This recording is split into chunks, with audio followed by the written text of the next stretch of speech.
Hola, buenas. Bueno, vamos a empezar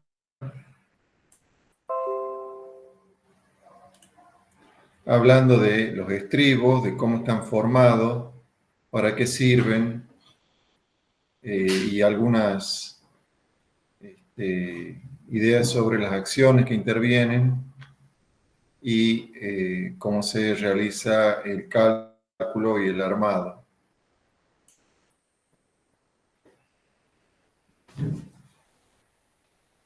Bien, entonces como habíamos mencionado en clases anteriores, los estribos son los apoyos externos o extremos de un puente.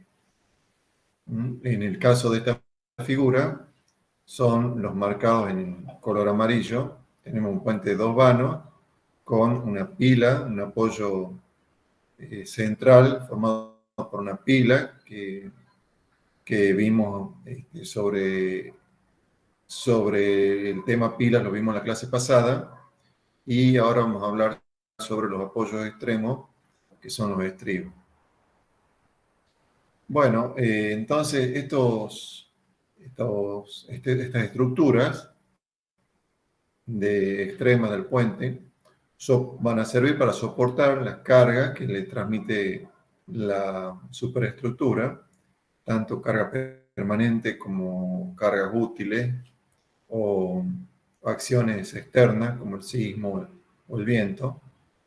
Pero además de esa función de soportar las cargas y transmitirla a la fundación, también contienen el terraplén de acceso, ¿no? Ya que piensen que en estas imágenes, por ejemplo en esta imagen de la izquierda, que estamos viendo arriba a la izquierda, el puente estaría a la derecha de este esquema y el camino a la izquierda. Entonces acá a la izquierda tenemos todo un terraplén, el cual tiene que ser contenido por el estribo.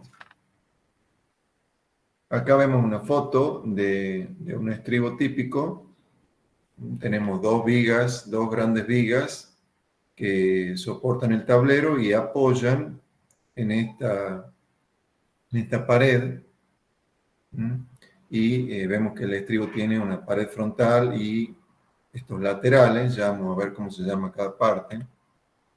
Acá vemos otra solución en un cruce de autopistas.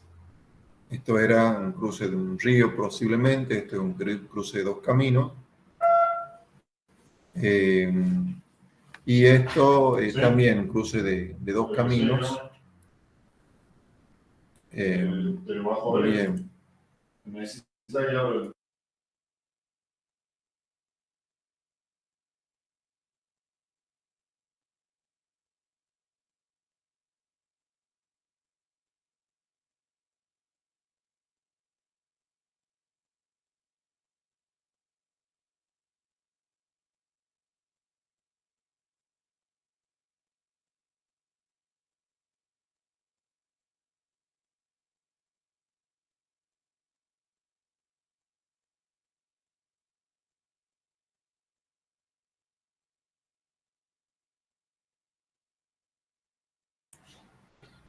Bien, tuve un problema y sigo. Entonces, vamos a agrandar esto. Entonces estamos viendo distintas opciones de estribos. Ya vamos a ver enseguida cómo se llama cada parte. Pero ustedes ven, ya están viendo acá que el estribo, que en este caso esta pared, parte del estribo de esta pared que estamos viendo acá, tiene del otro lado un terraplén que tiene que soportar. Y por otro lado, transmitir la carga de este tablero, de esta superestructura hacia la fundación. Bueno, ahí vemos otra solución con elementos prefabricados. Acá vemos que tenemos un tablero con múltiples vigas. Podemos ver las mesetas que forman los dispositivos de apoyo, que contienen los dispositivos de apoyo, y esta viga que es parte ya del estribo. Bueno, otras soluciones. Acá el estribo, propiamente dicho, estaría acá arriba, en la parte superior del talud, y esto es un sistema de elementos prefabricados de contención del talud. Acá vemos un estribo más simple, formado por elementos de mampostería para permitir el paso a un puente metálico, un poco más en detalle, el mismo sistema. Y de nuevo estos estribos, cuya pared de contención está formada por estos elementos prefabricados que se van ensamblando uno con otro, son patentes. A su vez, estos elementos tienen un sistema de anclaje en el suelo. Perpendicular al plano del elemento hay un sistema de anclaje en el suelo. Bueno, entonces si nuevamente miramos lo que sería un corte de una estructura simple, de un puente de un solo vano, encontraríamos los dos estribos, robustos en este caso, que tienen a la izquierda, por ejemplo, de este elemento, tenemos el empuje de suelo, tenemos la superestructura que descansa sobre parte del estribo, y el estribo que transmite estas acciones, estas acciones de la superestructura y el empuje de suelo, lo tiene que transmitir a la fundación. Bien, un poco otro esquema de la parte de un posible estribo. En este caso vemos una gran pared, un muro, que ya vamos a ver cómo se llama, y una fundación directa. Entre el estribo y la superestructura, como ya dijimos otras veces, está el dispositivo de apoyo. Bien, acá tenemos otra posible forma del estribo. En el caso de la figura A, tenemos acá un muro que va a recibir a las vigas del puente, acá dice asiento del puente, y por otro lado un muro de contención del suelo, o pegado a ese mismo muro que sirve de asiento del puente, un muro de contención del suelo, que se puede extender formando un cierto ángulo con los muros principales. Estos muros, tanto el de contención del suelo como el que recibe al puente, pueden tener como fundación una zapata única, como en este caso. Entonces esto constituiría un estribo simple. Normalmente cuando estas paredes laterales se encuentran a 90 grados y son más robustas y adquieren más importancia y más altura, como en la figura B, ya se habla de un estribo cerrado. Un estribo cerrado porque prácticamente forma una caja, mientras que en este caso de la figura A se habla de un estribo abierto. Mientras que en la figura C se trata de un estribo abierto, o sea, no está cerrado, decimos cuando está cerrado por paredes perpendiculares a la pared principal del estribo, mientras que estos son estribos abiertos, no tienen paredes laterales, pero sí tienen acá unos contrafuertes, si se fijan en la parte inferior, por acá estarían la viga que recibe a las vigas del puente, y por acá hay unos contrafuertes que ayudan a transmitir la carga y a su vez contienen al suelo que está ubicado del otro lado del estribo. Bueno, esos contrafuertes en algunos casos podrían transformarse simplemente en pilote, como este caso. En este caso el estribo estaría formado por una viga, tiene un sector que recibe a las vigas del puente y otro sector que contiene el suelo, y esas vigas están fundadas sobre pilotes verticales o inclinados. Bueno, otro corte de lo mismo. Tenemos la estructura del puente con la altura de la viga, la altura de la losa, el apoyo, el dispositivo de apoyo. Un espacio que hay que dejar acá para que entre el camino, entre el suelo, entre la losa de aproximación que estaría acá y el tablero, hay que dejar un espacio que está formado por este muro que contiene al suelo para que no invada el dispositivo de apoyo, ¿no? O sea, acá tenemos un muro, pero por otro lado tenemos que dejar un espacio para que este puente, ante un incremento de temperatura, por ejemplo, no incida sobre este muro pantalla que se llama, sino que tenga movimiento libre. Ya vamos a ver después en otra figura. Bueno, algún plano, un esquema de cómo se ve la presentación de un puente de este tipo en plano. En este caso son muros de hormigón de grandes dimensiones, robustos, porque podrían ser de hormigón simple o de hormigón armado. Bien, acá vemos lo que sería un esquema de armado de un estribo. Acá tenemos un muro que se llama muro pantalla y el otro muro que se llama muro frontal y la fundación. Acá en el esquema de la derecha también se ven las armaduras.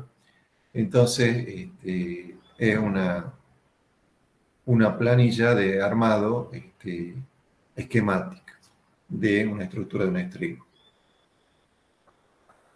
Bien.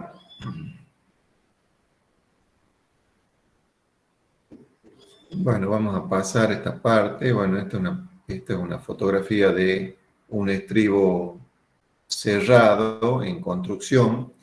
Esta es la pared principal del estribo. Para el lado izquierdo, inferior izquierdo, vendría el puente.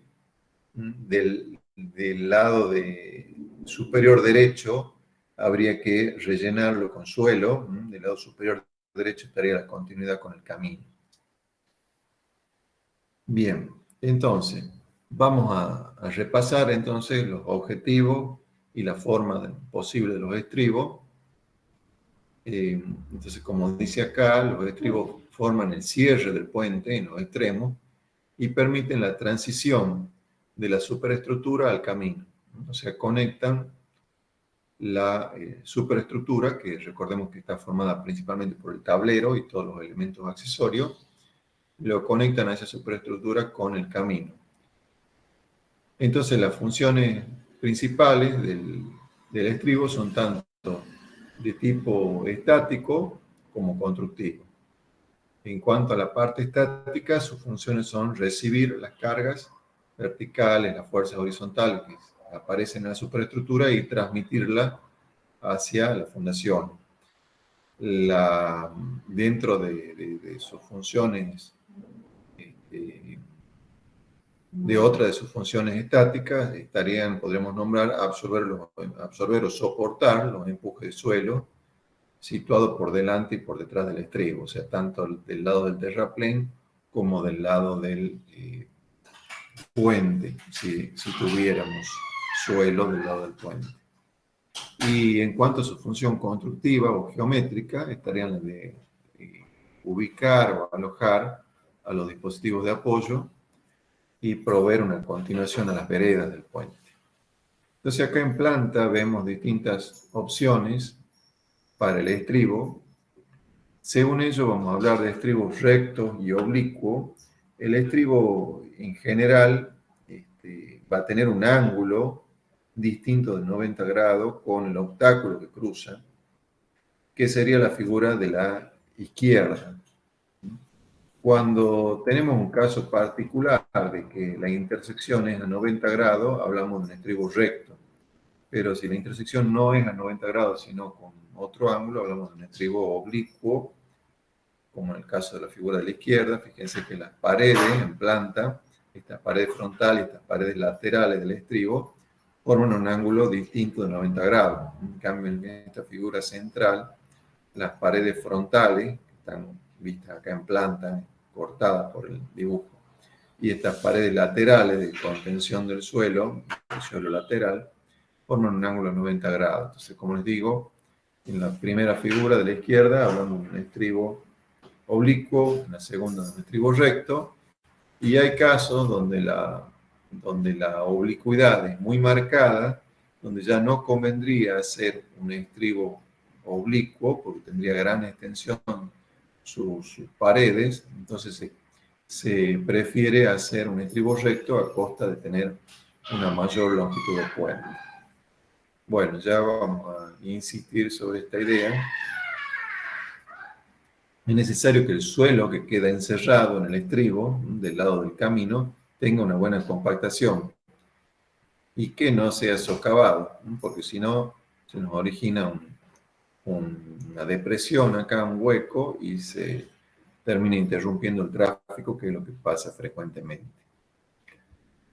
Entonces, según dónde esté ubicado el estribo y el grado de complicación que tenga, generalmente se habla de estribo simple, formado por una viga simple, y generalmente están ubicados en la parte superior del terraplén, hasta estribos complejos o compuestos o cerrados que están ubicados en la parte inferior del terraplén y están formados por paredes robustas, frontales y laterales. Y luego hay casos intermedios. Bien, entonces estos serían algunos de los casos extremos. En la figura de la izquierda, el estribo está, si lo vemos en planta, está ubicado prácticamente en la parte superior del terraplén. Entonces nos va a formar un estribo sencillo, simple, hablamos de estribo simple, pero nos va a dar una mayor longitud de puente. Si ustedes se fijan en comparación con este otro caso, en que la pared principal del estribo sale o emerge desde el pie del talud. Esto sería el talud. Estos serían los bordes del talud. Y esa pared frontal y estas otras paredes laterales que vemos acá, esa pared frontal emerge prácticamente desde el pie del talud, lo cual nos lleva a una menor longitud de puente, pero a un mayor costo de estribo si lo comparamos con la opción de la figura de la izquierda, que nos da un menor costo de estribo, pero una mayor longitud de puente. ¿Está claro este concepto? ¿Estamos bien hasta ahí? ¿Entienden más o menos lo que es el estribo y las distintas opciones que tenemos? Sí, quiero. Bien. Sí. Entonces veamos primero el estribo simple, o sea, el estribo que está ubicado acá en la parte de arriba del talud y que es, digamos, el más sencillo, el más fácil, el más simple. ¿Cómo estaría formado? Por una viga cabezal que está marcada acá en un corte en color rojo, rojizo, rosado. Esa viga cabezal va a soportar al dispositivo de apoyo que estoy marcando acá con el cursor, y entonces va a recibir las cargas tanto verticales como horizontales que le transmita la superestructura, que es esta viga y losa que estoy marcando acá a la izquierda. Esa sería entonces la viga cabezal, que llamamos, ¿no? Viga principal o viga cabezal del estribo. Después tenemos este murito marcado en este color marrón claro, que se llama muro pantalla, ¿no? Porque es una pequeña pantalla que lo que hace es contener el suelo que está acá del lado del camino, impidiendo que ese suelo caiga sobre el dispositivo de apoyo. Se imagina que si yo no tuviera esto sería invadido por el dispositivo de apoyo sería invadido por este suelo y el dispositivo de apoyo no podría funcionar bien. Entonces, ese murito pantalla contiene a...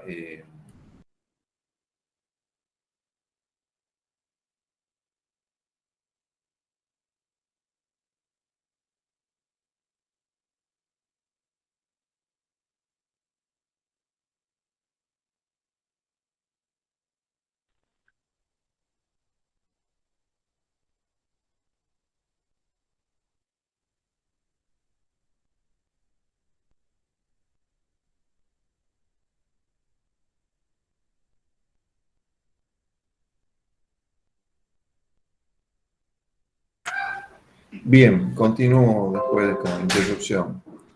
Entonces, el muro principal es la viga, o la viga principal es la viga cabezal, pero empotrada en esa viga cabezal emerge el muro pantalla. Y el muro pantalla sostiene a este terraplén, impide que invada el dispositivo de apoyo y, como les digo, está empotrado, vinculado a la viga cabezal. Estaría en voladizo, o sea, como menso. Y después tenemos acá en este color celeste los muros de ala. Los muros de ala estarían en los dos extremos, se ha visto en planta. Los muros de ala serían esto que estoy marcando acá, que están vinculados a el muro pantalla y podrían también estar vinculados, según las dimensiones que estemos manejando, podrían también estar vinculados en parte a la viga cabezal. Pero generalmente van a ser la continuidad lateral del muro pantalla. Esa viga cabezal que está soportando al muro pantalla o que le da empotramiento al muro pantalla y también este muro pantalla está vinculado al muro de ala, todo ese conjunto estructural puede estar fundado de manera directa, o sea, podemos tener una fundación directa sobre el suelo, o podría ser a través de una fundación indirecta, o sea, por medio de pilotes, según cómo estén las condiciones del suelo. Bien, otros tipos de estribos simples, podrían ser cuando tenemos la misma estructura de la viga principal o viga cabezal con el muro pantalla y con el muro de ala, pero puede ser que el plano de fundación esté a un nivel inferior y no lleguemos con los pilotes, sino que lleguemos, por ejemplo, con estos contrafuertes que vemos acá en este color celeste, y piensen que de este lado, de la derecha de esta figura, tenemos el suelo. Ese suelo está empujando sobre esos contrafuertes. Entonces, si uno quiere calcular esos contrafuertes y uno analiza cómo serían las roturas del suelo, llegaría a la conclusión que el ancho que incide sobre este contrafuerte no es el ancho geométrico B, salvo que esta estructura tenga dimensiones muy importantes, sino que ese ancho geométrico, ese ancho de empuje o ese suelo involucrado en el empuje sobre este contrafuerte, se aconseja tomarlo según esta tablita, si es de ancho B menor de 1 metro, tomar 3B como el suelo involucrado, o sea, el suelo que empuja sobre el contrafuerte. O si ese ancho B está entre 1 y 3 metros, tomar un ancho de suelo involucrado de 3 metros. Y si el ancho B fuera mayor de 3 metros, entonces tomar el suelo involucrado igual al ancho geométrico del contrafuerte. Esto lo entenderían si ustedes analizan, por ejemplo, en planta. Si ustedes analizan en planta cómo sería la rotura de un contrafuerte, si ustedes tuvieran, por ejemplo, este contrafuerte y el suelo que está empujando, podrían ver que esto se rompe con un cierto ángulo. O sea que el suelo que involucra, que empuja, es una cuña. Es una cuña de ancho mayor al ancho geométrico. Entonces eso es lo que se intenta reflejar con esta tabla. Entonces esta es una opción de un estribo simple que va adquiriendo pequeño grado de complejidad porque en vez de fundarlo arriba, como hacíamos en este caso, o terminar el estribo acá y poner unos pilotes y listo, no, ahora nos complicamos un poco más poniendo estos contrafuertes. Ya vamos a ver después una foto de este caso. Bien, otras opciones son que el estribo que teníamos, este estribo simple, le hagamos una fundación directa, pero que esta altura vaya creciendo, porque ya no podemos fundar arriba, sino que el suelo no es bueno y nos tenemos que ir más abajo. Entonces daría lugar a esta opción que tenemos acá, que es un estribo con, ya no es una viga cabezal, sino que esa viga se transforma en un muro, o sea, en una pared frontal. Y siguen apareciendo el muro pantalla y los muros de ala. Como ven, en este caso, el muro de ala está vinculado tanto al muro pantalla como a esa pared frontal. Entonces acá se marca la altura de la superestructura, la altura del muro frontal y la profundidad de la estructura de fundación, de la zapata de fundación. Si lo analizáramos en planta, veríamos estas líneas que son el muro pantalla, este, el, el muro frontal, que sería esta línea, ¿sí? Los muros de ala, serían estos, y una platea que sirve de fundación a todo el conjunto, que sería esta que vemos acá cortada, sería esto que vemos acá en línea de trazo, que es la platea. Lateralmente están las veredas que comunican a la zona del puente con la zona del camino y son también soportadas en esta zona tienen que ser soportadas por la estructura del estribo. Bien, acá como acotación, de este lado está el suelo, ese suelo produce significa un peso sobre esa platea, y esto es beneficioso porque ya nos anticipemos a lo que es el cálculo de estos estribos. Esto va a ser una fuerza equilibrante, que va a equilibrar a las otras fuerzas que producen un momento de vuelco, como son, por ejemplo, el empuje del suelo. El empuje del suelo que está en el sector derecho de esta figura nos va a ejercer una presión horizontal de derecha a izquierda, con un diagrama tipo triangular. Entonces, eso va a producir un momento de vuelco respecto al punto de giro de esta fundación, mientras que el peso del suelo va a producir un momento equilibrante. Bien. Entonces, el otro caso extremo de estribo era que el estribo se encuentre en la zona del pie, el muro principal del estribo emerja del pie del talud, como en el caso del ejemplo de la derecha, y esté vinculado con grandes muros laterales. Tenemos muros laterales y el muro frontal que forman ese estribo cerrado, esa caja. Entonces, también, como antes, tienen la función, ese conjunto de contener el terraplén, solo que acá no solo tenemos los muros de ala, sino que tenemos dos muros laterales que están vinculados al muro de ala y a su vez están vinculados al muro frontal y forman una estructura de rigidez importante. Bueno, acá hay algunas recomendaciones de predimensionado. Por ejemplo, el predimensionado de esta zapata que estamos viendo acá en línea de trazo. Esta sería la estructura de fundación vista en planta. Entonces, por supuesto que esto depende de la tensión admisible del suelo, pero acá se dan una recomendación geométrica, unas proporciones con la altura. Fíjense que acá dice D0 igual a 0,65 de la altura del estribo y D1 igual a 0,55 de la altura.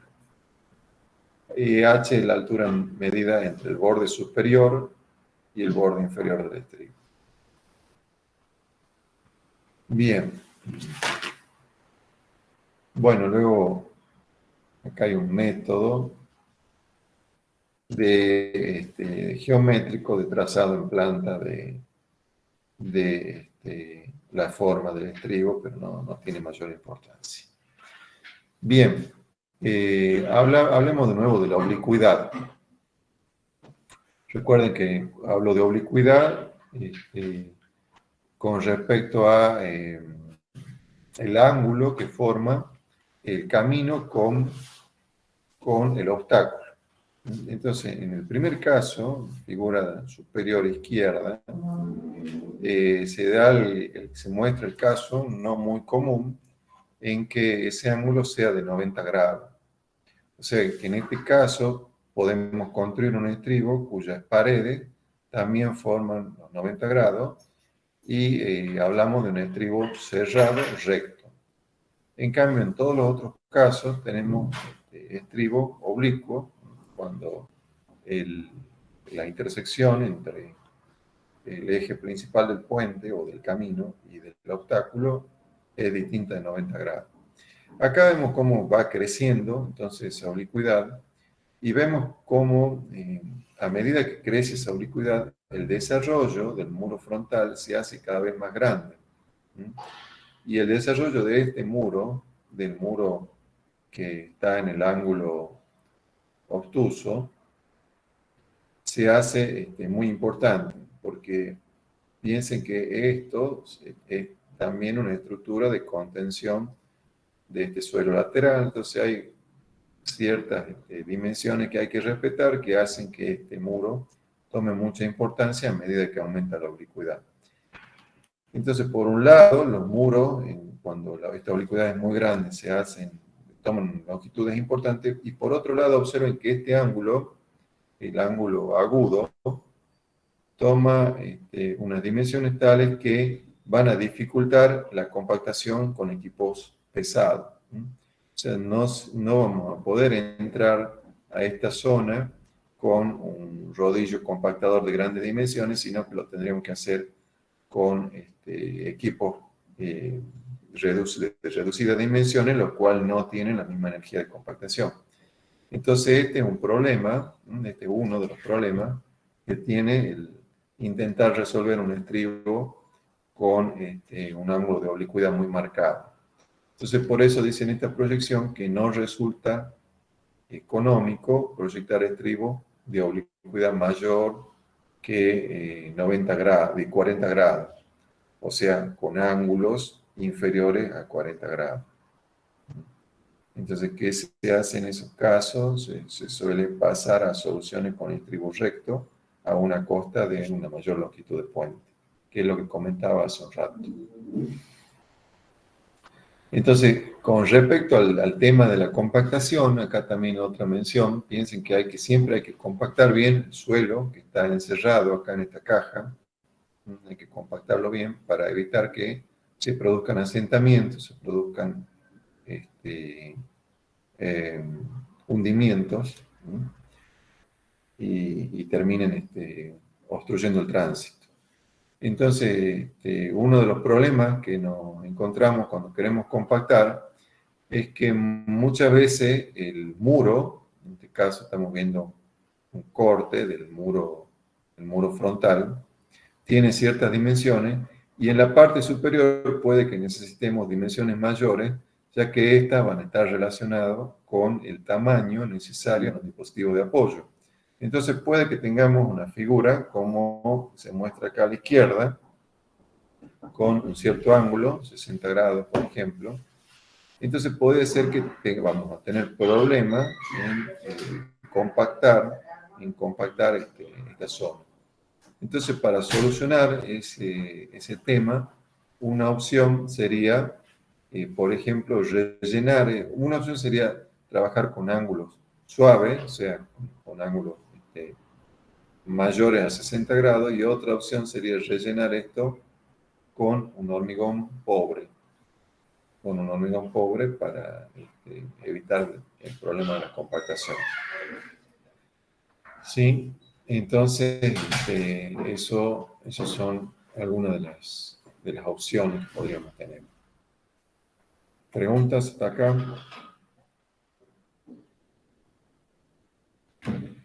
Bien, veamos un poquito ¿Qué pasa con el comportamiento estático? ¿Qué acciones intervienen? ¿Qué es lo que producen? Bien. Primero pensemos en el muro frontal del estribo y en los muros laterales. El muro frontal. El muro frontal se asemeja en su comportamiento a un muro de sostenimiento, empotrado al pie. Pensemos en este caso, por ejemplo. Este muro frontal tiene el suelo de este lado, del lado derecho, y se puede considerar que si tiene una zapata de fundación o unos pilotes, una zapata como en este caso, se puede considerar que esto es un muro empotrado en el suelo y va a tener el empuje del suelo de este lado del sector derecho y va a tener las cargas transmitidas por el tablero en su zona superior, tanto fuerzas verticales como horizontales. Entonces, lo que se reseña acá, este muro va a estar sometido al peso propio y a las cargas verticales que le transmite la superestructura, verticales y horizontales también le puede transmitir la superestructura, por ejemplo, frenado, ¿no? Por ejemplo, frenado, sismo, viento, se les puede transmitir la superestructura. Pero también ese estribo va a estar sometido al empuje de suelo, como decía recién, actuando normalmente a su plano, y también va a estar sometido a las solicitaciones generadas por los muros de ala, ya que los muros de ala van a estar asociados a este muro principal. Recuerden, tenemos los muros de ala, están vinculados, acá en el corte, y acá en planta, los muros de ala están vinculados a el muro principal o pared frontal. Entonces, tiene asociado los muros de ala y también tiene asociada el muro pantalla, que también le va a transmitir solicitación. De nuevo veamos el esquema. Este es el muro pantalla. El muro pantalla de este lado está el suelo, hay un empuje de suelo, produce una flexión sobre ese muro pantalla, hay un momento flector, y eso se transmite a este muro frontal o viga cabezal, según tenga, según las dimensiones que tenga. Hemos hablado de viga cabezal o de tabique o muro frontal. Bien, entonces, además tenemos que tener en cuenta que las cargas que vienen de la superestructura pueden actuar con cierta excentricidad. Pensemos de nuevo en este caso, yo tengo el eje del muro por acá, por el medio de esta parte, pero tengo el eje del dispositivo de apoyo, va a estar en el medio de esta sección. Entonces yo voy a tener una excentricidad, en la aplicación de la carga que me va a originar un momento flector, debido a esa excentricidad. Bien. Además, tenemos, como decía antes, el empuje del suelo, y ese empuje del suelo produce o se puede tomar como un diagrama de tensiones, un diagrama de tensiones triangular, que produce un momento flector en la dirección vertical. Esto sería el muro visto de frente, esto sería la altura del muro, esto sería el ancho del muro, y esto sería el empuje del suelo o el diagrama de tensiones del suelo que incide sobre el muro y produciría un diagrama de momentos flectores de este tipo, ya sea que estemos en las zonas extremas o en las zonas centrales. Simplificadamente podríamos suponer que estos diagramas no tienen variación, ya vamos a ver después que sí tienen variación, y si representamos el momento en el nivel inferior, nos daría un diagrama de este tipo, rectangular. Nosotros podríamos representar el momento a diferentes alturas y serían diagramas similares a esto, con ordenadas decrecientes a medida que subimos de nivel. Bien, ¿qué pasa con el muro de ala? ¿Qué le transmite al muro frontal? Le transmite dos efectos. Por un lado, ese muro de ala eh, le transmite un momento flector, ya que esto tiene un efecto como bisagra. Piensen que el muro de ala, vamos a ver en planta acá, el muro de ala, que sería esto, ¿sí? Sería esto en corte, sería esto en planta, que estoy marcando con el cursor, tiene un empuje de suelo. Ese empuje de suelo hace que esto intente abrirse. Entonces le está transmitiendo un momento, está sometido a un momento flector que se lo transmite a través de su unión con el muro frontal. Pero a su vez hay otro efecto, que es el peso propio de este muro. El peso propio del muro de ala hace que esto intente bajar. Entonces, cuando intenta bajar, le transmite una fuerza y le transmite un momento. Ese momento está en el plano de este dibujo, por efecto de su peso propio. Mientras que por efecto del empuje del suelo le transmite este otro momento que intenta abrir esta unión y una fuerza en la dirección del eje del muro. ¿Sí? Bien, entonces son dos efectos transmitidos por el muro de ala hacia el muro frontal. Como dice en este esquema, una parte de la izquierda, unos momentos originados en el borde debido al empuje de suelo sobre el muro de ala, es lo que les explicaba recién. En la figura de la derecha, los momentos debido al peso propio del muro de ala. ¿Sí? Eso lo podemos analizar mediante diagramas de momento flector de este tipo, debido al momento por el empuje de suelo sobre los muros de ala y debido al peso propio de los muros de ala. Estos son cortes de momento, tanto para el análisis de momento en la dirección horizontal, que es el MXX, como el análisis de momento como ménsula, que es el MI. El MI.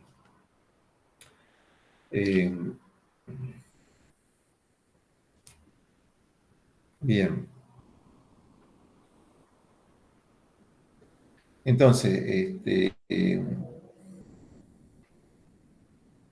vamos a verlo de nuevo esto en otra figura, en perspectiva. Bueno, cuando el estribo es oblicuo, el problema es similar, solo que se complica, hay que hacer una descomposición de fuerzas acá por el ángulo de oblicuidad que puede tener los muros entre sí, el muro frontal con el muro de ala. Entonces van a aparecer acá un seno de alfa y un coseno de alfa, pero el problema es similar, no lo vamos a ver, ser suficiente con interpretar lo que pasa en el estribo recto.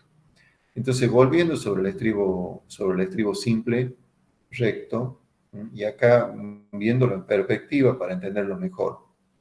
Nosotros tenemos, en primer lugar, acá está el muro frontal y acá están los muros de ala, a la izquierda de la figura. En primer lugar, tenemos las acciones transmitidas por el tablero, que será una fuerza vertical, acá en la parte superior, sobre el muro pantalla, una fuerza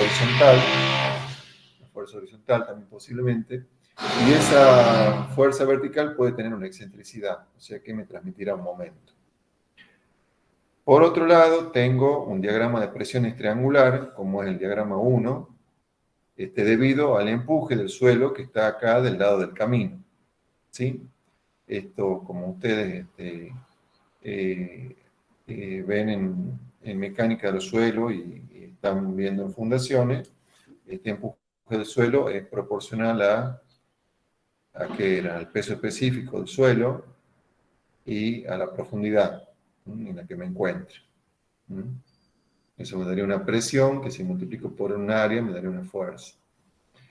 Bien, además de esta presión originada por el suelo, Pensemos en que acá sobre el camino hay un tránsito, hay una carga que hay que considerar del tránsito, y eso, cuando tengo un camión, por ejemplo, parado sobre esta zona, está compactando ese suelo y eso está transmitiendo una presión también a este muro. ¿Mm? ¿Cómo se evalúa esto? A través de un diagrama de presiones que simplificadamente se puede considerar uniforme en la altura, aunque no es uniforme en la realidad.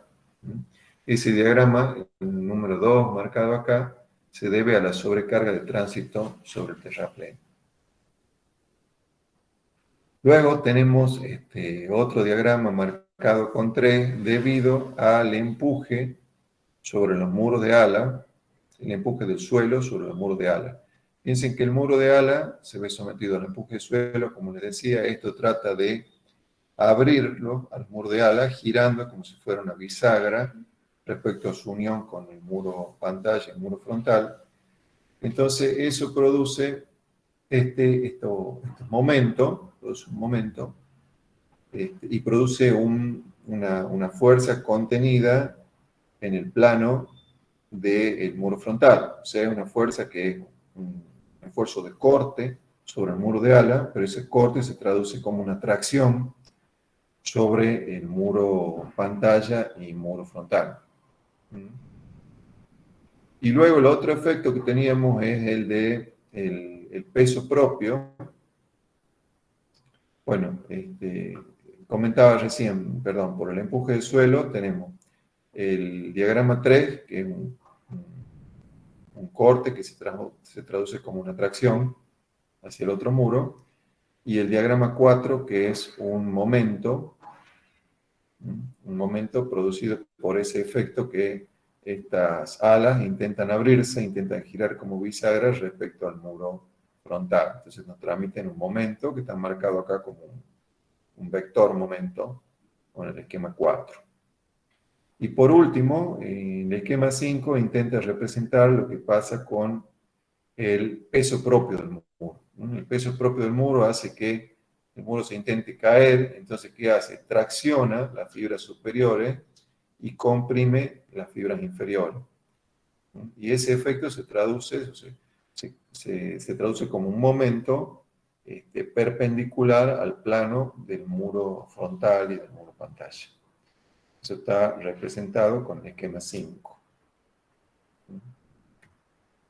Bien, y eso que venimos hablando para el estribo abierto, es lo mismo que le pasa después al estribo cerrado, ¿no? Es muy parecido. Ahora vemos algo sobre el estribo cerrado. Entonces, el estribo cerrado, como dice acá, es una caja, una unión monolítica, espacial, de superficies planas.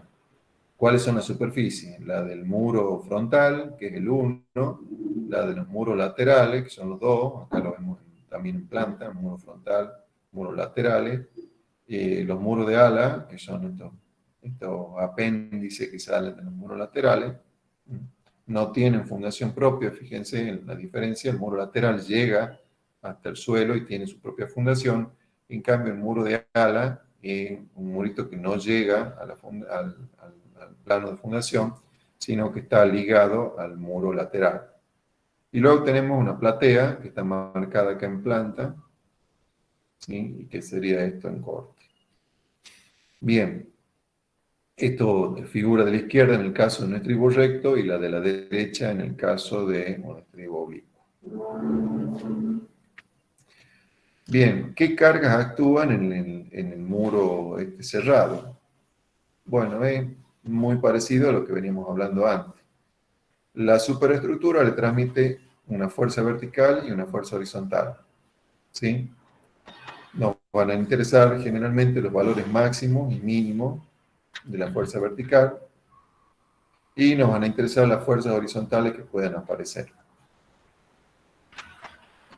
Bien, por otro lado tenemos un empuje de suelo que acá se llama como E2, que ya lo he comentado, que también aparecía en el caso del otro estribo, y ese empuje de suelo va a ser, se va a obtener a partir de este diagrama de tensión triangular, donde una ordenada, una magnitud cualquiera, en una altura cualquiera de este diagrama, vale, como decíamos, el gamma del suelo, el peso específico del suelo, por un coeficiente de empuje y por la altura del punto considerado. Si estamos en el punto más bajo, esta base vale gamma por un coeficiente de empuje por toda esta altura h. ¿Sí? Ya vamos a ver alguna acotación respecto a ese coeficiente de empuje, a ver qué coeficiente de empuje usamos. Bien, por otro lado tenemos un diagrama de tensiones que podemos suponer rectangular, que les comentaba recién, que es un empuje adicional debido a la sobrecarga, que actúe sobre el terraplén. Por ejemplo, un grupo de camiones que están pasando por el terraplén están produciendo una presión vertical sobre el suelo y eso también se transmite como una presión perpendicular a la pared del muro. Y eso se evalúa también como un coeficiente de empuje por P sub 0, que es una sobrecarga uniforme sobre la calzada. Esto, como les digo, es una representación simplificada. La representación real tiene una variación curva, pero bueno, se asemeja a este diagrama rectangular. Ahora tenemos que hablar sobre cuánto vale ese K0 y cuánto vale ese P0. De dónde sacamos P0 y de dónde sacamos K sub 0, ya lo dejo pendiente. Esto es un corte por el muro frontal y esto es el mismo corte pero por el muro lateral. Si cortamos por el muro lateral van a aparecer las veredas. Van a aparecer las veredas. Bien, y acá aparece P0 en ambos cortes y los empujes, que son los mismos, son que se evalúan de la misma forma, tanto si estamos trabajando con el muro frontal como si estamos trabajando con el muro lateral. Ambos van a tener un diagrama de empuje triangular debido al empuje suelo creciente con la profundidad y un diagrama de empuje rectangular debido a la sobrecarga de vehículos, ¿no? Un empuje adicional debido a sobrecarga de vehículos. Bueno, por supuesto tenemos que considerar también los pesos propios del mismo strip, cada parte que forma el strip.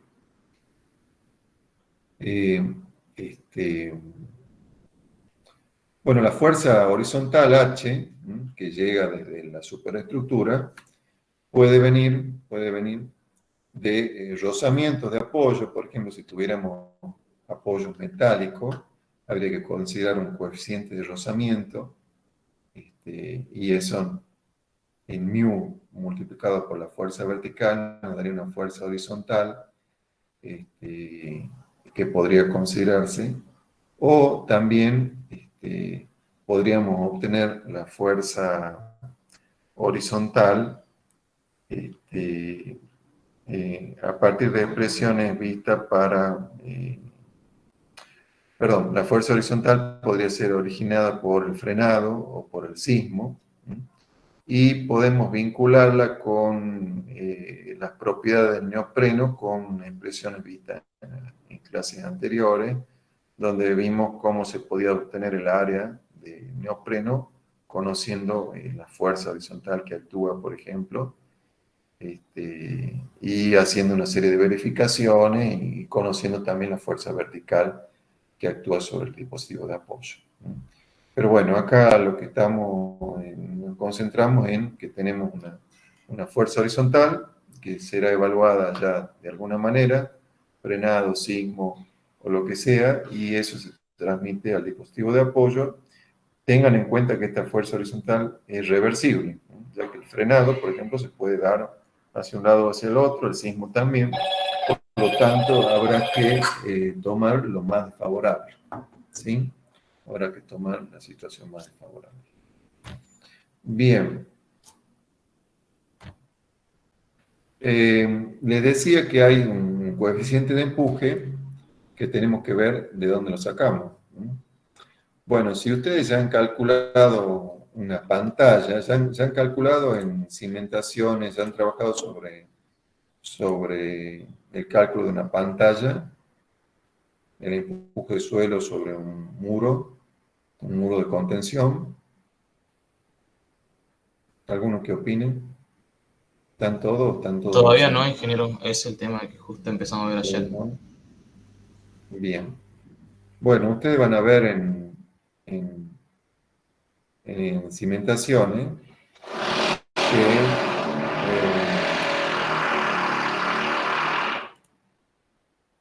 van a ver en cimentaciones que la tensión, la tensión que actúa sobre la pared, recuerden cuando en física 1 han visto el empuje hidrostático, que es el empuje del agua sobre una pared, por ejemplo, la pared de un tanque. Y ese empuje valía gamma del líquido contenido por H, por la altura en consideración, ¿sí? Lo cual le da un diagrama tipo triangular como este, o sea, un diagrama que va creciendo linealmente con la altura, gamma por H. Bueno, en suelo es lo mismo, lo que pasa es que hay que multiplicar por un coeficiente K. O sea que evaluar cuánto vale la presión sobre la pared, sobre una pared, en el caso que esté encerrado el suelo, o sea, esa pared está sosteniendo el suelo, va a ser gamma del suelo por H, como era en el agua, pero ahora multiplicado por un coeficiente de empuje, llamamos K sub A. Van a ver en la materia de cimentaciones que cuando la pantalla sobre la que el suelo empuja es flexible, se puede garantizar que tiene cierta flexibilidad y se forma una cuña de deslizamiento, ya lo van a estudiar en detalle, de forma que hay un volumen de suelo involucrado, hay un volumen de suelo involucrado, y se trabaja con un cierto coeficiente que se llama coeficiente de empuje activo y que se puede calcular en función del ángulo de fricción interna del suelo. Acá está indicado el coeficiente de empuje activo para un suelo friccional, o sea, un suelo arenoso. Cuando el suelo tiene ciertas propiedades de cohesión, como son los suelos finos, los suelos limosos, limo arcilloso, aparecen otras expresiones donde se ve involucrada la cohesión del suelo. Pero en un suelo arenoso, que es el que vamos a usar, un suelo granular, que es el que vamos a usar para rellenar un estribo, formar el terraplén de un estribo para rellenar ese estribo después de construido, va a ser un suelo granular y vamos a poder evaluar ese coeficiente de empuje en función del ángulo de fricción interna del suelo. Que este ángulo para un material granular anda alrededor de los 30 grados, más o menos.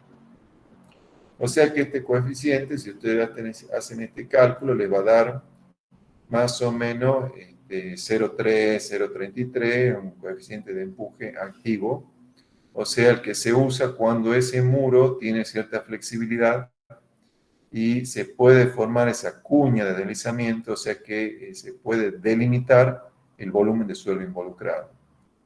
Pero ¿qué pasa? Hay casos, como el del estribo cerrado, en que no se puede garantizar que se formen esa cuña. Porque recuerden que este estribo está formado por paredes robustas, la frontal y las laterales, en donde no se puede garantizar que esto tenga cierto giro, tenga cierta flexibilidad, como para que se forme una grieta acá y se forme una cuña de suelo involucrado. Entonces, como resultado, el suelo que empuja sobre este volumen puede ser mayor que si estuviéramos considerando una pantalla, y como les decía, la pantalla es flexible, el suelo, esa pantalla se deforma, gira, el suelo se agrieta, se forma una grieta y se puede delimitar el volumen del suelo. Bueno, cuando la estructura es muy rígida, no pasa eso, por lo tanto, el suelo involucrado puede ser mayor y hay que usar un coeficiente de empuje que llamamos coeficiente de empuje en reposo, del suelo en reposo, o sea, el suelo no se moviliza, y ese coeficiente es mayor que el coeficiente de empuje activo. El de empuje activo le llamamos K sub A y este empuje en reposo generalmente le llamamos K sub 0 y se puede calcular con esta expresión que nos va a dar un valor para un suelo granular, nos va a dar un valor cercano a 0,5 más o menos. Si ustedes reemplazan este ángulo de fricción interna por 30 grados y hacen este cálculo, beta es el ángulo del talud de agua arriba del muro, podemos suponer que beta sea 0. Entonces, si hacen este cálculo, este K0 le va a dar 0,5. Acá dice, para beta igual a 0, esto me queda 1 menos seno de 30. Seno de 30 es 0,5. Me queda 1 menos 0,05, o sea que K sub 0 es igual a 0,5 cuando se trata de un suelo granular, mientras que K sub A es igual a 0,3 o 0,33. Entonces el K sub 0, el coeficiente de empuje en reposo, es mayor que el K sub A o coeficiente de empuje activo. Eso es lo importante de acá. Entonces el empuje resultante en reposo está asociado a la suposición de que el ángulo de fricción delta entre muro y suelo es igual al ángulo beta. Bueno, una acotación sobre el cálculo. Bien, esto van a volver a ver entonces en la materia correspondiente, cimentaciones. Posiblemente no le hagan referencia al coeficiente de empuje en reposo, pero sí van a hablar del coeficiente de empuje activo, que es el que ejerce el suelo sobre el muro, y el coeficiente de empuje pasivo, que sería el que ejerce el muro sobre el suelo. O sea, cuando este muro se intenta desplazar, porque nosotros tenemos suelo acá del lado derecho, el suelo lo empuja al muro, y a su vez el muro se intenta desplazar y lo empuja al suelo que tiene acá del lado izquierdo. Bueno, para evaluar ese empuje se usa otro coeficiente, que es el coeficiente de empuje pasivo. Ya van a ver en la materia correspondiente que ese coeficiente es mayor que el empuje Ese sería, activo. ingeniero, disculpe, ¿Sí? un empuje reactivo, viene a ser, ¿verdad? Sí, algo así. Sí. Es lo que hace la estructura sobre el suelo. Para que se den una idea, en un suelo granular, ese valor, ese coeficiente de empuje, es superior a 2, mientras que el empuje activo, como les decía, es más o menos 0,3. Y el empuje en reposo es más o menos 0,5. Bien. Entonces, eso es en cuanto a la evaluación del coeficiente SK sub 0 o coeficiente de empuje en reposo que aparecía en la evaluación de E sub 1, del empuje E sub 1, que era este empuje adicional por la sobrecarga, y aparece también en la evaluación del empuje que produce el mismo suelo. K sub 0, aparecen ambas expresiones. Y en el empuje de la sobrecarga, nos fijamos que el producto de K sub 0 por la misma sobrecarga, P sub 0. Bueno, ¿cuánto vale esa sobrecarga? ¿Cuánto se puede considerar como acción de los vehículos? Recuerden que en el puente nosotros teníamos el vehículo especial o aplanadora para el reglamento viejo, o los camiones para el reglamento, si el SOC 800 o las normas norteamericanas, y teníamos una sobrecarga distribuida. Esa sobrecarga distribuida valía más o menos 0,5 toneladas por metro cuadrado en los reglamentos nuevos, o entre 0,4 y 0,6 en el reglamento antiguo aún vigente de la DNB. Bueno, para considerar la sobrecarga que actúa en esta zona de aproximación o losa de aproximación al puente, se aconseja tomar un valor de P0, una sobrecarga de 1 tonelada por metro cuadrado. O sea, 1000 kilos por metro cuadrado, 10 kilonewtons por metro cuadrado más o menos. Si a eso lo multiplico por el coeficiente de empuje en reposo, K sub 0, obtengo entonces este diagrama, E sub 1, este diagrama rectangular. ¿Sí? Para que se den una idea, en edificios, por ejemplo, la sobrecarga que pide considerar defensa civil en el subsuelo de un edificio por el ingreso de un camión de bomberos es este mismo valor, 1000 kilos por metro cuadrado, ¿no? En cambio, para vehículos, ¿saben cuánto se considera por peso de vehículo en un subsuelo, en un estacionamiento de vehículos? ¿Alguien sabe?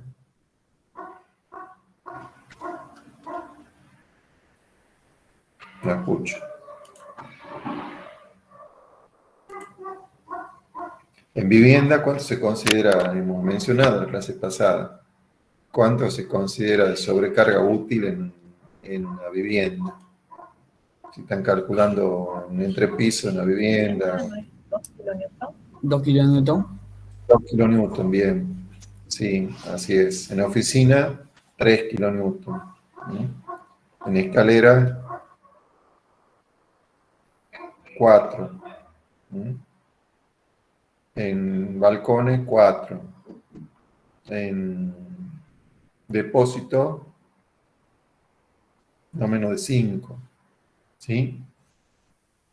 Y en el caso de automóviles, si están calculando un estacionamiento elevado, si no me equivoco, es también 4 kilonewton por metro cuadrado. 400 kilos por metro cuadrado. Pero si tienen que calcular, si tienen que considerar la norma de defensa civil, les obliga a considerar el ingreso de un camión de bomberos. Y ahí toma, si no me equivoco, 1 tonelada, o sea, 10 kilonewton por metro cuadrado. Bien.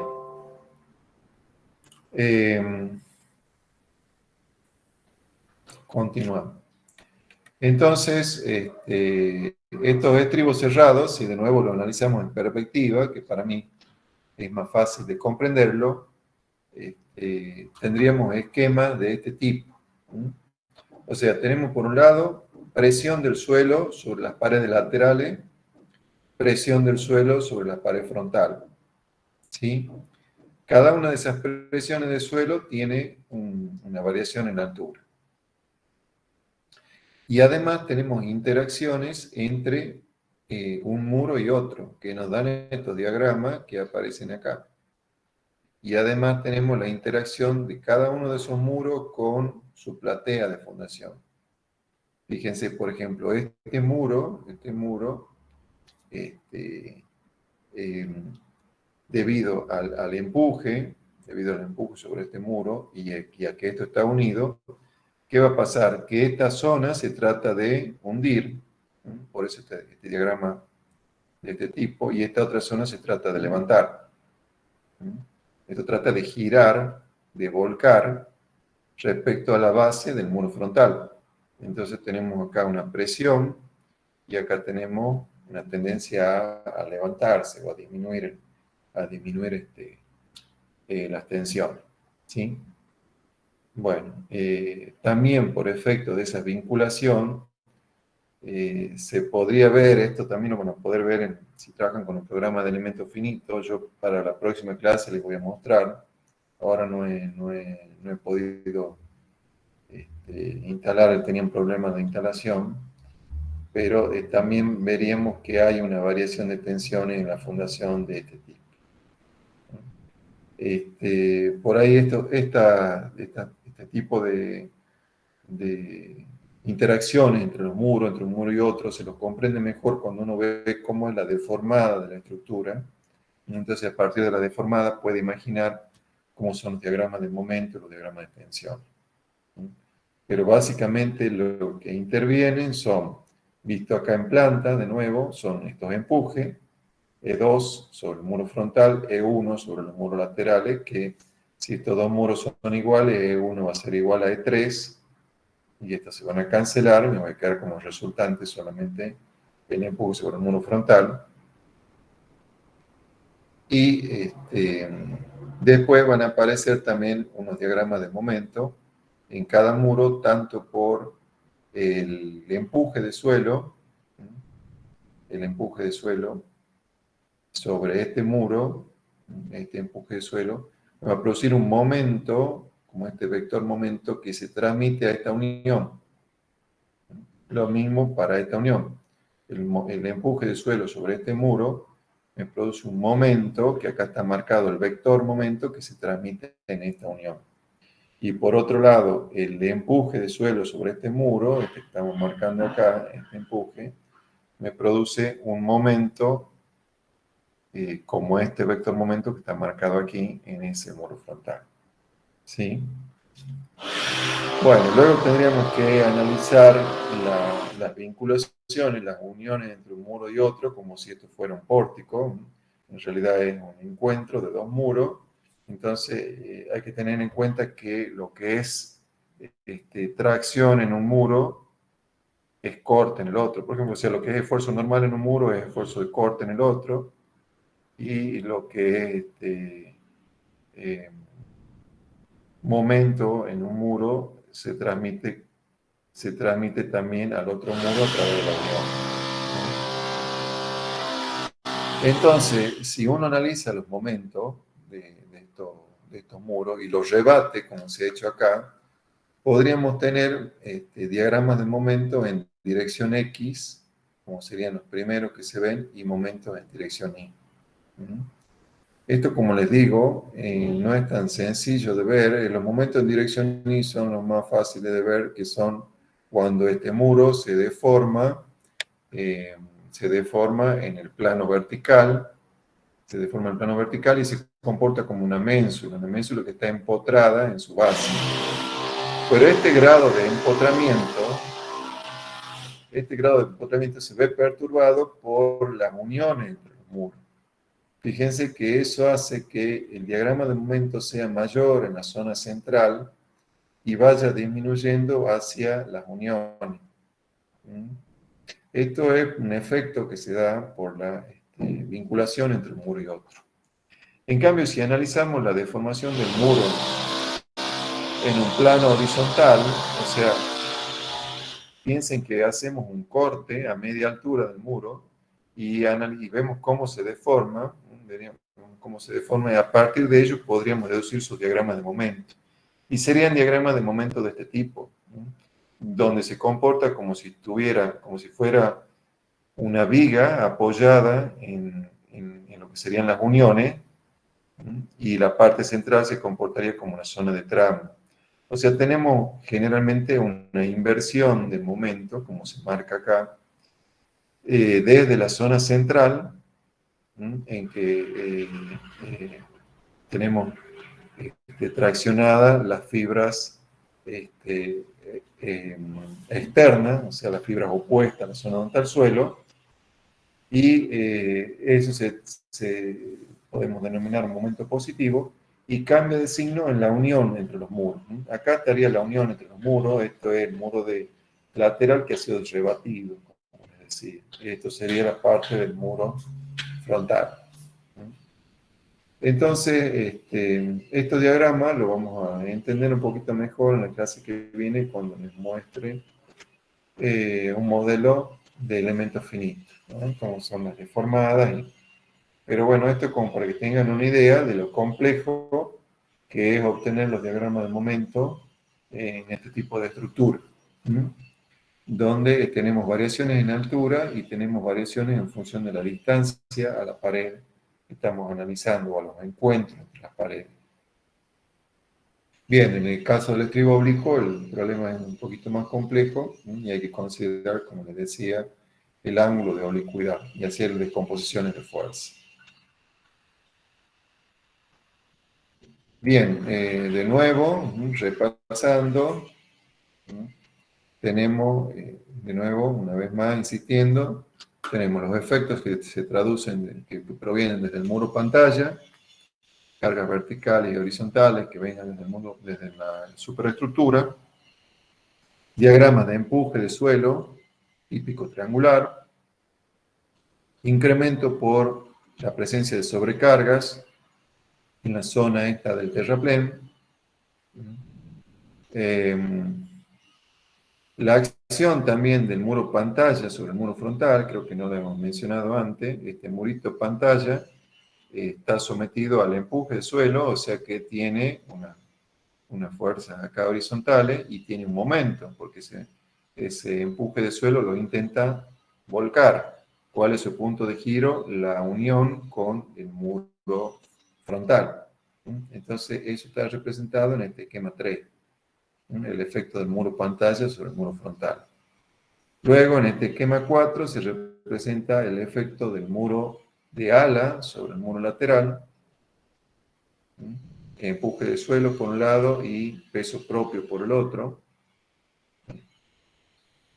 Y en el esquema 5 también se agrega un posible choque de vehículo al muro lateral. Un choque produciría una fuerza y un momento sobre que se transmitiría con las solicitaciones al muro lateral. Bien, esto es simplemente un efecto complejo que se da en un muro de ala, ya que cuando uno analiza el empuje de suelo, hay que tener en cuenta que el empuje de suelo se incrementa con la profundidad, pero la geometría del muro de ala se ve modificada también con la profundidad. Entonces esto es un método de resolución previo a la computadora, una simplificación de cómo trabajar con cuñas para obtener esas tensiones en el suelo.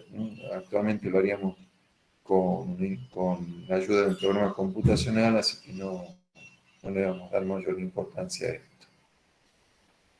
Bien.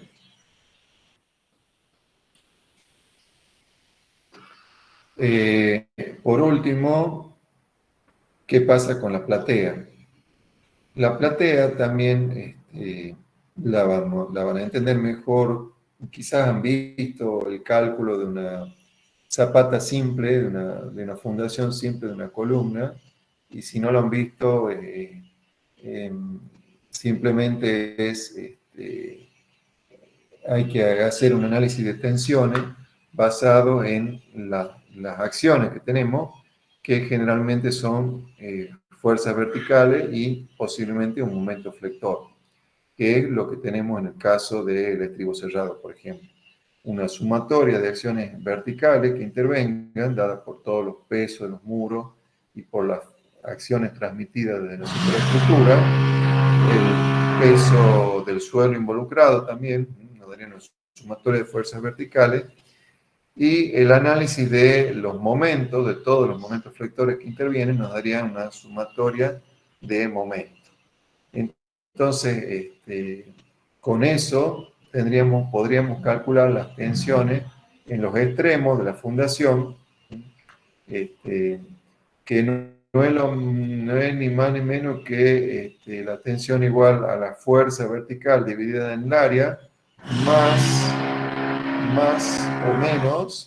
o menos el M sobre W, digamos, ¿no? El momento sobre el módulo resistente, o lo que es lo mismo, el momento sobre el momento de inercia de esta figura, multiplicado por la distancia a la fibra considerada. Bueno, eso trabajado de otra forma es esta ecuación, que dice que esa ecuación que dice que las tensiones en esta fibra extrema es la sumatoria de las fuerzas verticales dividida en el área por 1 más menos 6 veces la excentricidad, que la excentricidad es m, el momento sobre b, m sobre b, y dividido en d, que es el brazo de palanca considerado. Bien, perdón, es la dimensión considerada de la zapata. Bien, esto lo van a entender mejor cuando en cimentaciones vean la fundación de una zapata simple. Así que no le vamos a dar mayor importancia por el momento. Lo que sí me interesa es que tengan una idea de cómo es el armado de estos muros. Esto también está ligado a cómo son los momentos. Cuando entendemos cómo son los momentos, vamos a ver cómo son los armados, pero en general vamos a tener variaciones entre el caso del estribo simple y el estribo compuesto, Y si un poco repasamos cómo son los diagramas de momento, nos van a llevar a que tenemos dos tipos de armadura. Unas armaduras verticales que están controladas por estos diagramas de ménsula. Esos diagramas de ménsula no son constantes en todas las secciones del muro, sino que tienden a aumentar hacia los extremos. Por eso vamos a tener unas armaduras verticales que en general tienen un refuerzo en la zona inferior, porque al ser diagrama de ménsula, los momentos son mayores en la zona de la fundación, van disminuyendo hacia arriba, y podemos tener también una densificación al acercarnos al extremo. Puede haber algún refuerzo especial al acercarnos al extremo del muro frontal. Pero en general lo que vamos a tener son un conjunto de barras verticales que se ven reforzadas en la zona inferior.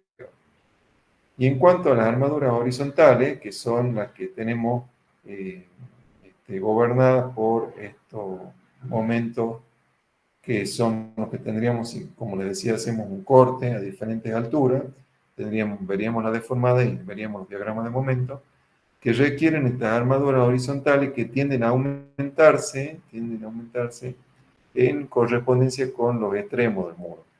¿Por qué? Porque responden a este tipo de diagramas. Responden a diagramas que son máximos en los extremos y disminuyen hacia el centro, y están dados principalmente en la altura en que se desarrolla el muro de ala. Por debajo del muro de ala no tenemos prácticamente esos requerimientos, pero se continúa con una armadura mínima. O sea que, en resumen, como armadura horizontal vamos a tener un conjunto de barras en toda la altura, más un refuerzo en la zona en que tenemos el muro de ala, que es lo que se ve en esta parte de la figura. Mientras que en el estribo cerrado, la distribución es distinta, de nuevo responde a la distribución del diagrama de momento. Como ven, nosotros tenemos un diagrama de momento, el vertical, también tipo empotramiento, tipo ménsula, o sea que tenemos unas barras verticales en toda la superficie del muro, con refuerzo en la zona inferior, que son estas barras que no llegan hasta arriba, de refuerzo, pero fíjense que los diagramas de momento no son constantes, por eso a veces estas barras no se colocan en toda la altura. Hay que analizar también un poco cada caso particular, no siempre estas distribuciones son iguales. Y por otro lado tenemos una familia de barras horizontales que se ven reforzadas de nuevo en la zona superior. Y eso responde a este tipo de diagrama de momento. Estos serían diagramas de momento horizontales que están rebatidos. ¿Sí? Tenemos una zona de negativo y una zona de positivo. Bueno, todo esto lo vamos a entender mejor en la próxima clase cuando veamos los diagramas en perspectiva de análisis numérico. Bien, entonces son detalles de armado del muro de ala. El muro de ala, fíjense que al estar el muro de ala empotrado en el muro pantalla, hay que asegurarse que sus armaduras, las armaduras principales de este muro, ¿dónde van a estar? Por efecto de su peso propio, esto trata de bajar, o sea que tenemos las tracciones arriba. O sea que las armaduras principales son estas, y hay que empotrarlas adecuadamente en el muro pantalla. Y si es necesario, hay que hacer algo como esto, este tipo de armado. Se marca acá en rojo y continuarlo, solaparlo con esta armadura en celeste para asegurar una adecuada transferencia de las tracciones desde el muro de ala al muro pantalla. ¿Sí?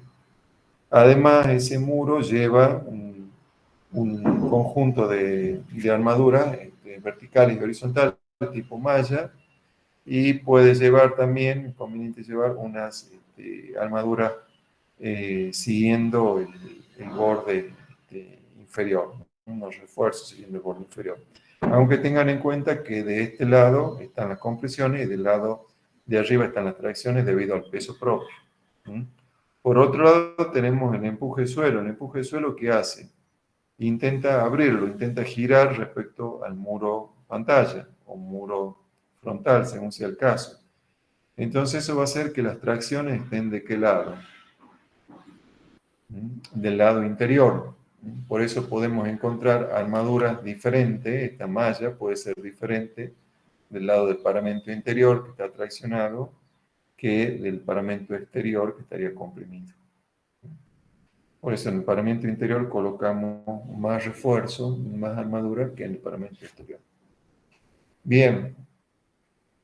Bueno, estos son otros detalles de armado, de resolución, siempre con la idea de que las armaduras estén suficientemente empotradas. La armadura de tracción, la armadura que soportan las tracciones por el peso propio de este elemento, estén suficientemente empotradas en el muro frontal o en el muro pantalla. Bien. Bueno, esto en cuanto al armado de los muros laterales, similar a lo otro, y esto en cuanto al armado de la platea. Esa platea, también ese armado lo van a entender mejor cuando veamos los programas los resultados del análisis numérico, cuando estudien en cimentación en una fundación, pero básicamente esto lo pueden razonar como que es un voladizo. Nosotros tenemos acá la pantalla, que si hacemos un corte por acá por 1 a 1, veríamos esto. Entonces, esto que es la presión del suelo que actúa sobre un voladizo. Así que si esto ustedes lo dan vuelta, lo podrían razonar como que esto es una columna, y esto es una losa en voladizo. ¿Sí? Esa losa en voladizo tiene esta presión, esta carga, que hace que estén traccionadas estas fibras. O sea, si esto fuera una losa y lo damos vuelta, ¿cuáles son las fibras traccionadas? Las fibras superiores. Ahora, si volvemos al caso nuestro, ¿cuáles son las fibras traccionadas? Las fibras que dan contra el suelo. Por eso, las armaduras en una zapata, las armaduras principales van en la parte inferior de la zapata. Bueno, eso con algunas complicaciones más, porque acá tenemos un muro y otro muro, tenemos un muro de 90 grados, hacen que en el caso de esta zapata tenemos un grupo de armadura en la zona inferior y un grupo de armadura en la zona superior con ciertos refuerzos, que hacen que todo este tipo de estructuras generalmente resulte en una jaula que tiene armaduras superiores, armaduras inferiores y armaduras laterales. Si uno lo analiza en detalle, podría colocar algunos refuerzos en alguna zona y no en otra, pero generalmente estas soluciones de cortar armaduras terminan complicando el armado, y lo que se suele hacer en obras, salvo en casos muy especiales, con muy grandes dimensiones, lo que se suele hacer en obras es tratar de colocar armaduras más o menos uniforme en toda la superficie, formando canastos, y algunos refuerzos que van en la parte inferior, la cara inferior, como dice acá, van a colocar refuerzo bajo el muro para absorber esos picos de tracciones que van a aparecer, y en la cara superior se pueden colocar refuerzos, estos serían estas partes, en esta zona para absorber una posible flexión que tenga esta losa hacia la parte superior. Cuando veamos de nuevo la deformada lo van a entender mejor. Bueno, y ahora para terminar repasamos con algunas imágenes adicionales que tengo por acá, preparadas por un alumno del año pasado, sobre el mismo tema en base a las imágenes que yo le di, a la base que le di. Quiero que veamos algunas otras imágenes. Bueno, acá dice que es necesario asegurar una buena compactación del suelo de fundación en la cercanía del muro, tratando de llegar a cerca del 100% del ensayo Proctor, porque nosotros tenemos, como decía antes, evitar que acá tengamos hundimiento, no se produzca un efecto como el de esta figura que me ocasionaría un problema al ingresar al muro. Entonces, para que no pase esto, tengo que tener una buena compactación del suelo cercano al muro. La función de los estribos: recibir la carga, alojar los dispositivos de apoyo, dar continuidad entre el camino y el puente y absorber los empujes. Los estribos rectos y oblicuos que hemos visto. La clasificación en estribo simple, estribo con muro frontal,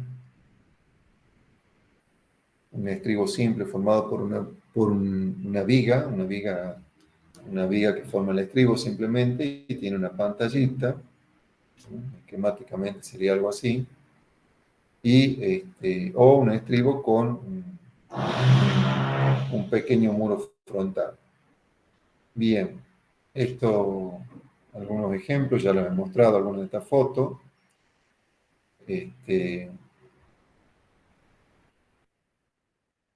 Y quería mostrarle algunas fotos que no aparecían anteriormente. Esto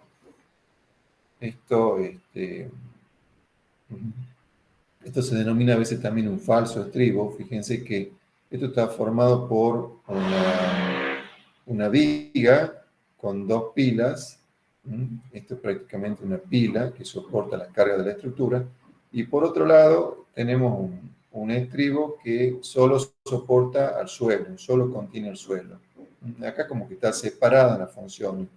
Acá está separada la función de una estructura que recibe las cargas verticales y horizontales del tablero, que sería un falso estribo, y esta otra parte de la estructura que soporta los empujes del suelo. Todo esto se le llama a veces falso estribo. Esto es un estribo con contrafuerte, que yo les he mostrado el esquema hace un rato, y ahora les muestro una foto. Es un tipo de estribo abierto, sin muros de ala, y tiene esos contrafuertes para contener el suelo. Y también les había mostrado un caso en que el estribo podía tener unos pilotes, que acá se muestra algún ejemplo a través de esta foto, un ejemplo real. Se está observando la parte superior de esos pilotes inclinados, esquematizado en la figura de la izquierda. Bien. Alguna recomendación en cuanto al predimensionado del estribo. El ancho total de la zapata A se puede tomar una proporción de H, 0,4 a 0,9 de H. La puntera o pie del estribo, la parte que queda hacia adelante, esto se puede tomar entre un 20 y un 30% de la altura del muro, y la parte que queda por detrás, el talón, se puede tomar de 0,1 o sea, de un 10% a un 65% de la altura del estribo. Esto sale de recomendaciones similares que existen para fundaciones de muro de sostenimiento. Cuando el muro de sostenimiento está vinculado a una zapata de fundación, tiene recomendaciones similares en cuanto a las proporciones de qué parte de la zapata va por delante y por detrás de ese muro. También en cuanto al espesor del muro, por supuesto que todo esto sale del cálculo, pero más o menos anda en un 10% de la altura. O sea que si tenemos un muro de 5 metros de altura, tendrá más o menos unos 50 centímetros de espesor. Bien. Algunas otras imágenes acá nos recuerdan que, como acá tenemos suelo y ese suelo puede ser inundable, es conveniente que el muro tenga un dren. Este relleno siempre va a convenir que sea con un material granular que permita el flujo el drenaje del agua y tomar las precauciones necesarias para que acá haya un drain y que se pueda eliminar el agua, como se marca en esta figura donde la base del muro estaría por acá empezaría la fundación, y acá se ven unos drains y una posible válvula que sirve de drain. Lo conveniente es hacer un tratamiento con un drain de partículas, hacer una clasificación de suelo adecuada para que acá se pueda eliminar fácilmente el agua y no se produzcan taponamientos con material fino. Bueno, la parte de los estribos ya hemos visto, y acá un ejemplo de un puente de un estribo simple. Un puente con un estribo simple similar a lo que se mostraba en esta figura sería el de este caso, el de este puente. Luego, estos casos que ya hemos hablado, y quiero ver alguna foto que se me haya escapado, que tengamos acá para mostrar.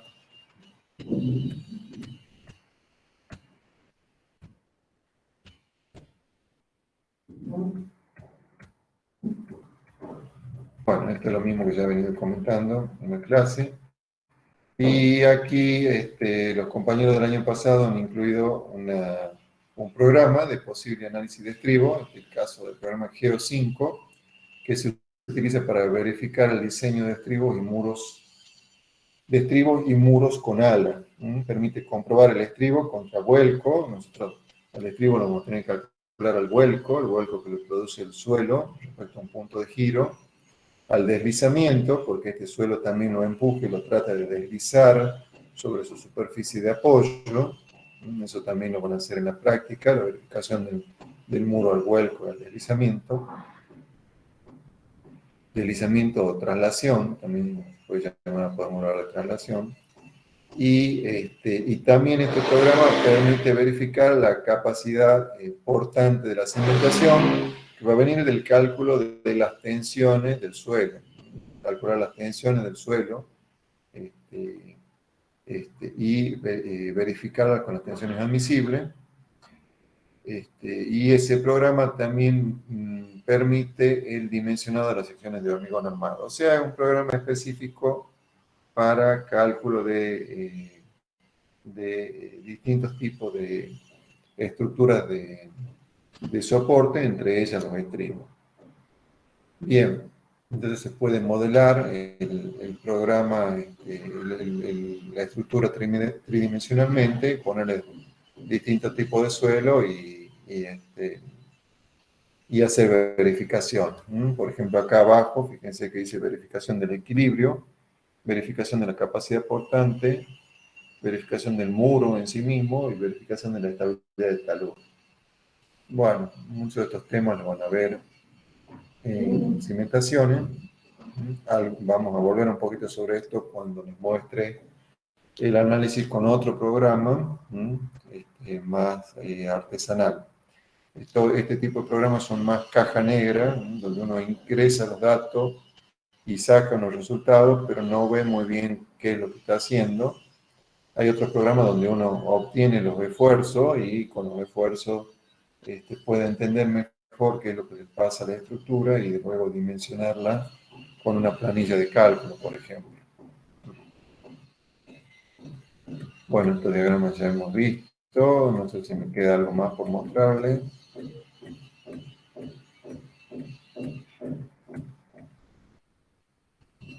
Bueno, simplemente lo que dicen los reglamentos, como ya he mencionado en clases anteriores, hay un reglamento que está próximo a ponerse en vigencia de puente, que son los reglamentos de la serie CIRSOC 800, está el 800, 801, 802 y varios más que se encuentran próximos a aprobarse, y en algunos de ellos se hace mención a el tema de los estribos. En el capítulo 2 del CIRSOC 801 se habla de los estribos y encontramos, por ejemplo, un capítulo referido a las fundaciones del puente, otro capítulo que habla de la generalidad de hidrología e hidráulica, sobre la ubicación del estribo respecto al cauce. Y luego en el capítulo 5 habla sobre las propiedades de los materiales que van a formar el estribo o la estructura en general. ¿Sí? Y hay algunos requerimientos respecto al estribo en cuanto a el tipo de hormigón a usar. Una clase de hormigón tipo B con una resistencia de diseño mayor o igual a 30 megapascales. Una resistencia característica. Hay un contenido mínimo de cemento, 300 kilos por metro cúbico. Piensen que hay un requisito mínimo, pues ya que la estructura del estribo va a estar en contacto con el suelo y con el agua. Entonces tienen que tener una calidad mínima asegurada en cuanto al tipo de hormigón a usar. Bien. Y hay un apéndice A5 en el CSOC 802, que son los pasos básicos para el diseño de puentes de hormigón, y una de esas partes toca el tema estribos, en el capítulo 11. Este reglamento ustedes lo pueden ver en internet, lo pueden descargar y revisar lo que dice ese capítulo, por ejemplo. Bien. Les voy a subir también la bibliografía, si no lo ha hecho todavía la ingeniera Daciano, les voy a subir la bibliografía que pueden usar en distintas partes de la materia, pero como ya les dije en otras ocasiones, cualquier libro de puente viene bien. Hay algunas otras recomendaciones. Están los enlaces para el CIRSOC 801 y 802, y los comentarios también de estos reglamentos. Algo sobre puentes ferroviarios, etc. Bueno, con esto terminamos esta parte. Vamos a volver a ver algo en la clase que viene sobre el trabajo con programas computacionales. Y después vamos a ver la última parte de puentes, que es métodos conductivos. ¿Sí? Entonces, voy a dejar acá. Recuerden que siempre las preguntas de los parciales son en base al programa y a algunos comentarios que hacemos en clase, por lo que es conveniente que estén atentos a las observaciones de clase. No siempre están todos presentes, y esas ausencias después se ven reflejadas en los resultados de los parciales. Hay una correlación directa entre una cosa y otra. Bueno, dejo ahí y nos vemos en el próximo